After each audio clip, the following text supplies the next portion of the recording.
Okay. Good afternoon.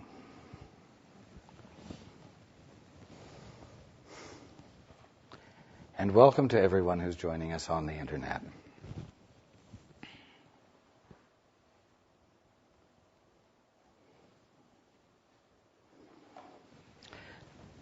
I'm going to start out with some good news.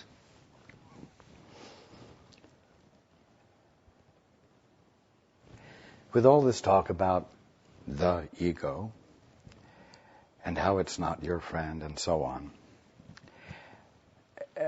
together with the sloppy way or careless way in which reference to the ego is made, it can seem that you have become an ego. I am an ego. I have actually become something different from what God created. And I'm living out a life that expresses egohood. And this definition of yourself as an ego becomes part of the box from which you experience being. And because through careless thinking you think of yourself as an ego, and now you know that there's more to life than egohood, you think that you have to overcome this thing called an ego. And it makes it sound as though you have to abandon what you are. You have to somehow stop being what you have become. It's possible for you to begin to think that your waking up is going to be the extinction of you, because the real you is so radically different.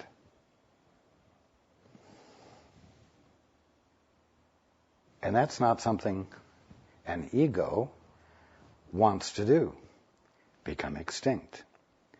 And so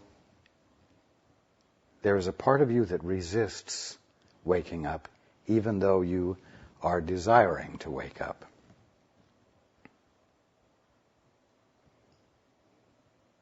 And of course, this idea that individuality, which is another word for indivisibility, is going to disappear, and you will drift into a blissful, undefinable pink cloud of bliss, where there will be no differentiation of any kind, just an experience of love and peace,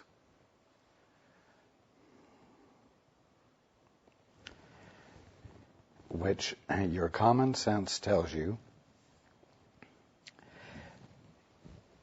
is just a more pleasant form of, and perhaps a more beautiful form of, an experience, a static experience. We could say a pleasant form of being dead.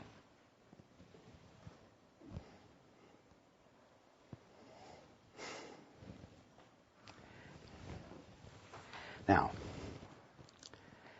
I've said before, many, many times, the only thing that is confronting you, the only thing available to you to experience, is the kingdom of heaven, which you're seeing clearly or through a glass darkly.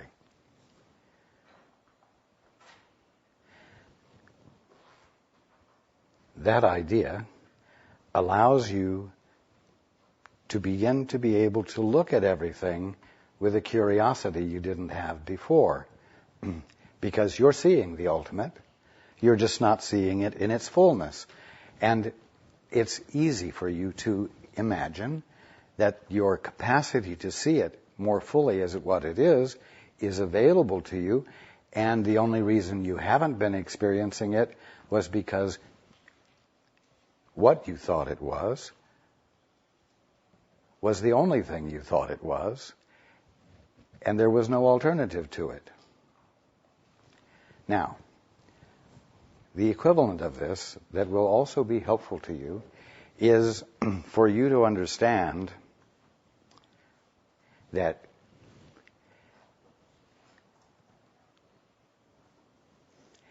you, right now, are the Christ mind, the Christ consciousness, seeing everything clearly or through a glass darkly. You're not an ego seeing things clearly or through a glass darkly.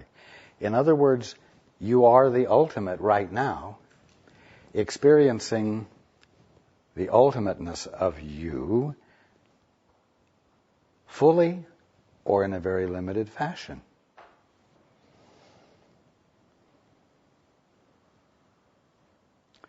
So you're not here to struggle to become the Christ. You're already that. You are already the presence of mind. You know, something happens, an emergency occurs, and somebody jumps in and does all the right things while other people are standing around dazed a little bit, immobilized, and people say, well, he had the presence of mind to respond appropriately. That's what the presence of mind is when I use that word. You are the presence of mind. Not the presence of a thing called a mind, but the presence of active, conscious awareness from which nothing escapes, in which everything is experienced, and experienced with correct perspective, so that you are able to be appropriate at every moment. Now, what I want to convey most clearly to you is that right at this moment, that is what you are. You are the presence of mind in which every experience is available to you to see with clear perspective, true perspective, and to be able to be appropriate at any given moment, at every moment. Either that is what is going on right now, or something less than that is going on right now.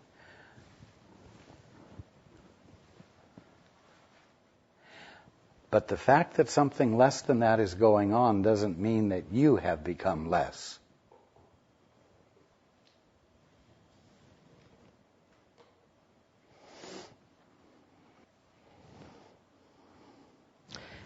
It's like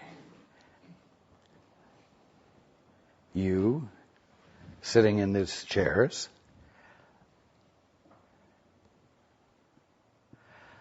suddenly realizing that you don't just have to sit there, you have two legs, you can stand up and you can run and you can walk and you can dance. It's as though a capacity is present that it hasn't occurred to you to utilize yet. Do you see, though, that what I'm saying is that the ultimate of you is present, being embodied ultimately or less than ultimately?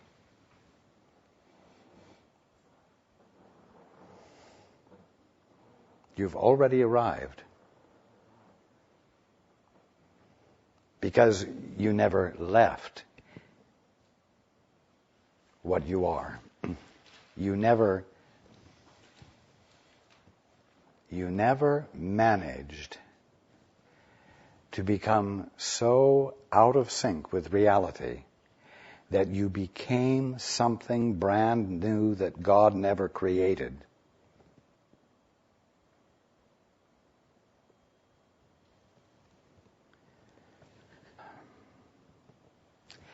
Now, if the kingdom of heaven is what you're experiencing right here, right now, and if you are the presence of mind that is God,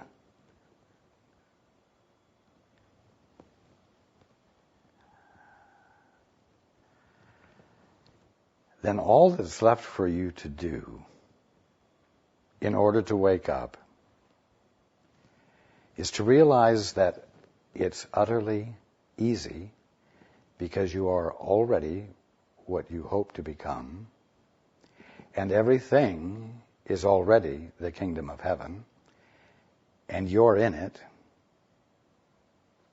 and it's in you because the kingdom of heaven is within you.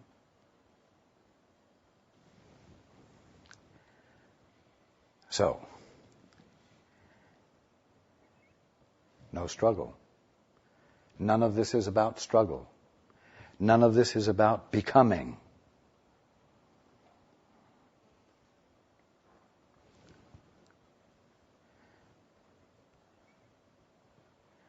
As you go through this next week, I want you to carry this with you. And I want you, many times a day, as often as you can remember, to entertain the idea consciously. I'm in the middle of the kingdom of heaven. I'm already in the ultimate place. Wow, I want to see it. That's all. I want to see it. I want to experience it. And also, I am the Christ. I never did become something else that I've got to work out of being. I'm already the Christ, experiencing and exercising my capacities in a limited fashion. What does this mean? It means that you are always engaged in divine being. You're always engaged right now, right here, in this, quote, this lifetime that you think is separated off from eternity. You are already in this lifetime, here and now,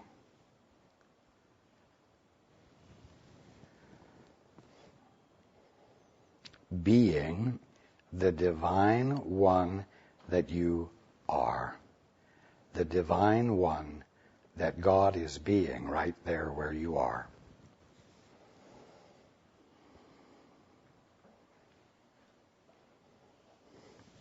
This is why the Course says that the journey home is a journey without distance.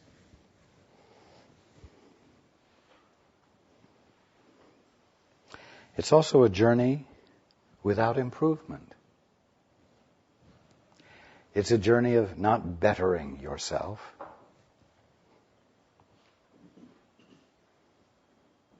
It's just a journey, in so many words, of being without providing as many constraints upon yourself.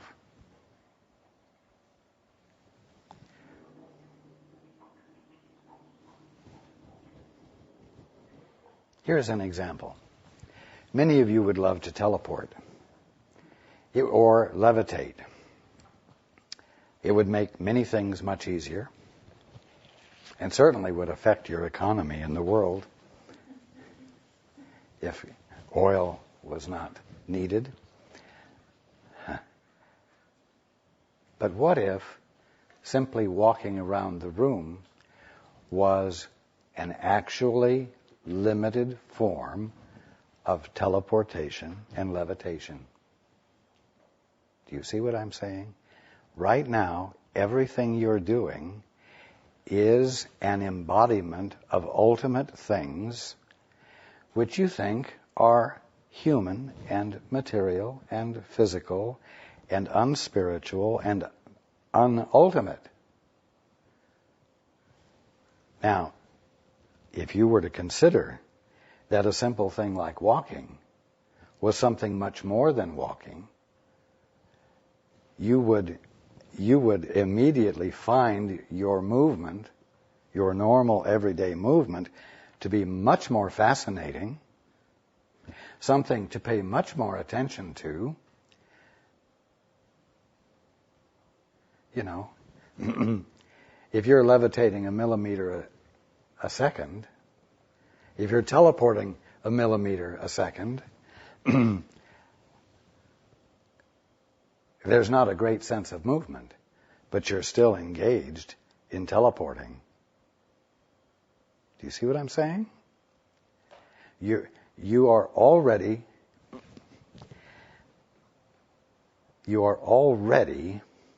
living the life divine and misinterpreting it, not seeing it fully. This is why you can dare to bring so much more curiosity to what you call your normal daily experience than you usually do. In fact, the majority of you find your everyday experience to be a significant distraction to your spiritual path.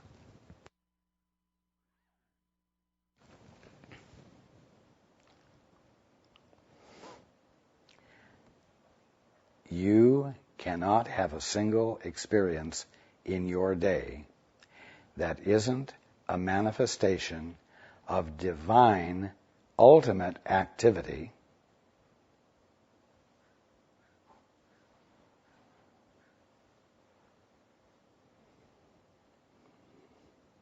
It's like a bunch of kids out in the universe, out in the play yard. And the majority of them are making sweeping movements from universe to universe or galaxy to galaxy. And little Henry is teleporting a millimeter a second. And the other guys say, come on. Why are you moving so slow? You know, come on. Be more expansive in teleporting. He says, well, no, if I move too far, too fast, I miss everything in between. And I want to smell the roses. I want to savor everything. But if he savors everything slowly, he will get locked into a habit of savoring everything slowly. The other boys will eventually leave him alone, and he will be able to think, well, this is all there is. This is the way it is. I like it this way. I'm going to continue doing it this way. I'm not going to embody my expansiveness, my all-inclusiveness, my universality, you see?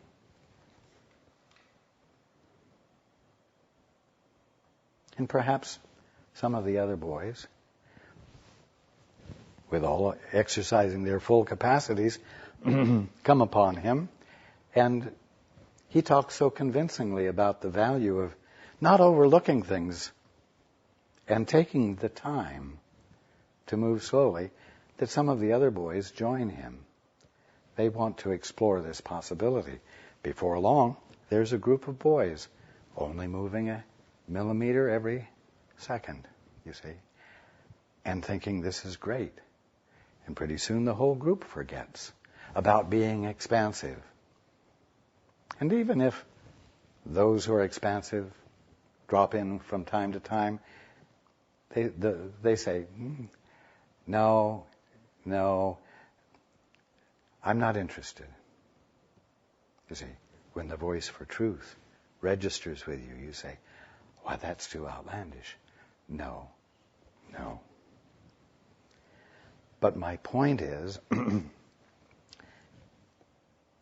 there isn't anything about your daily existence that isn't absolutely divine, and that in which you are not utilizing your ultimate capacities as the Christ in a limited fashion. But you're being the Christ right now. Just hesitantly, slowly. But the point is that you aren't moving around because you are a physical body in a physical universe that has a circuitry in it with electrical synapses and communication that cause muscles to contract and so on. And that's the reason you're moving around. You're moving around because the intent to move, the intent to be in this way or that way is there, and that intent is the law of the visibility and tangibility of you, and ultimate things are what are appearing as you moving. Right now. Sure wish I could learn how to teleport. Well, damn it, you are teleporting every day. The moment any of you stands up from your chair, you are levitating and teleporting simultaneously. You already know how to do it. You just do it in tiny steps and slow. And why? Because you really do believe that you're just a hunk of matter, that you're caught in this lifetime in a body which you will shed one day, and then have your freedom to express your divine capacities. Or you will finally learn enough or refine your soul enough to be able to enjoy your divine capacities. You can't move your little finger without it being the movement of creation. Everything you're doing is being done by ultimate means. And I want you to remember that this week. And I want you not to forget it. We're talking about miracles. Miracles are sudden shifts of perception. We're shifting perceptions right now, whether you forget about it in a half an hour or not. We are shifting perceptions. It hadn't occurred to you before that when you move here and now, in this lifetime, in this so-called material world, that the movement is a divine capacity to be wherever the intent is to be, and you arrive at that point by means of divine capacities such as teleportation, such as levitation. Think about it. I mean, contemplate it this week. You are already the ultimate, doing everything by ultimate means, but interpreting it entirely differently. And your interpretation that you are a body in a material universe blinds you completely to the impulse to be in radically new ways, such as teleporting home instead of driving home, or getting in your car and teleporting yourself and your car into your garage and then not using your car ever again, and not having to pay $3 a gallon for gas. You see? Here and now is where to be radical, because here and now is where the ultimate is occurring in slow motion.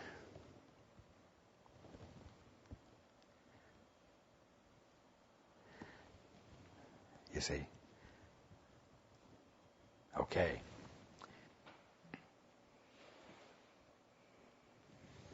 In other words, your grandeur is what is in operation right here and right now.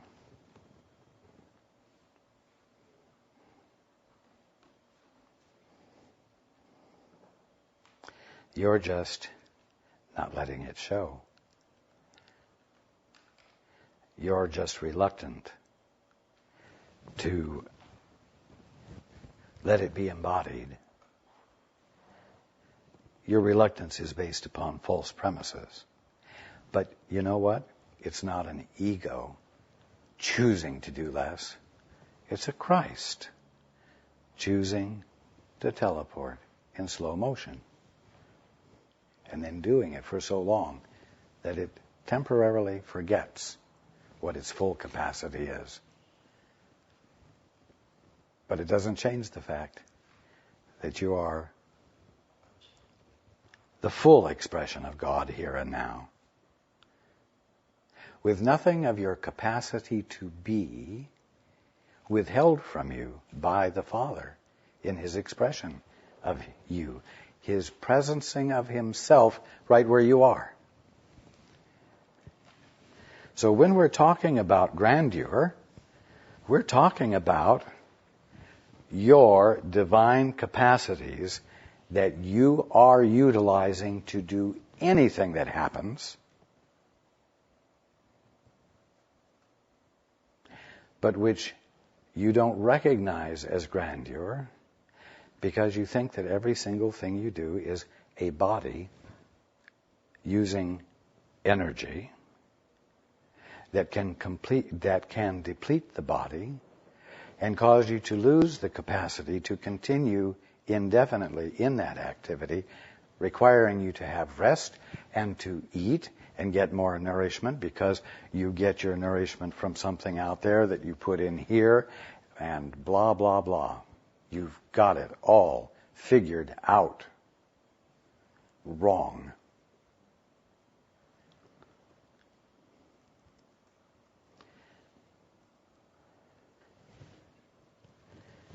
Okay, let's go to the book.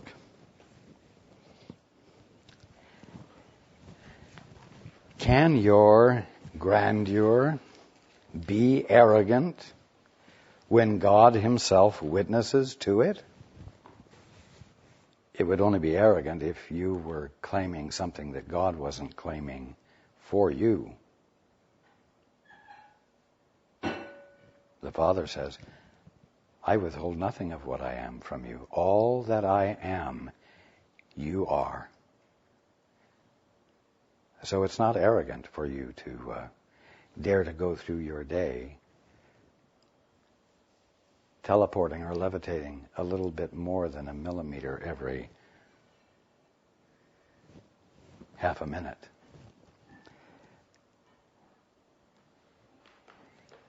Can your grandeur be arrogant when God Himself witnesses to it? And what can be real that has no witnesses? What good can come of it? And if no good can come of it, the Holy Spirit, that which is nothing more than your right mind, cannot use it. What He cannot transform to the will of God does not exist at all.